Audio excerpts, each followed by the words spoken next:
L'Associació Valenciana d'Agricultors ha acusat a la Unió Europea de sacrificar el sector porcí després de que el Ministeri de Comerç de la Xina hagi anunciat que a partir del dimecres aplicarà aranzels temporals de fins al 62,4% a productes derivats del porc com a represàlia pels impostos que Brussel·les ha imposat en 2024 als vehicles elèctrics xinesos.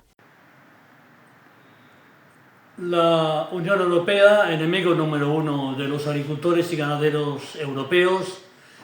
ahonda cada vez la tumba en la que nos quiere enterrar a mayor profundidad. No solo es Mercosur, donde la verdad es que algunas de nuestras producciones agrarias van a verse duramente golpeadas y desde luego un mercado mucho más inestable que es el futuro. Segons l'Organització Agrària, una vegada més les institucions comunitàries han posat per davant els interessos d'altres sectors industrials, en aquest cas l'automoció, en detriment de la producció agroalimentària.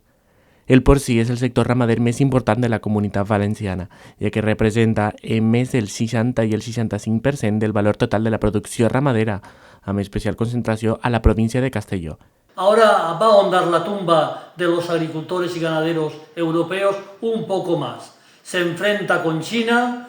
con aranceles extraordinarios a los coches eléctricos chinos para que nosotros los compremos los usuarios mucho más caros y naturalmente ya está la respuesta de China.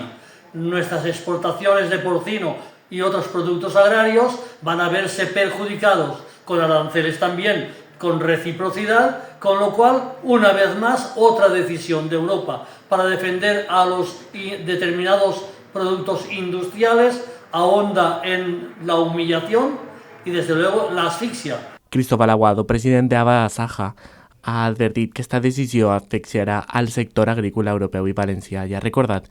que acords com el de Mercosur també poden agreujar la situació generant un mercat més inestable i sense mesures de suport per a agricultors i ramaders davant la competència deslleial i la falta de reciprocitat.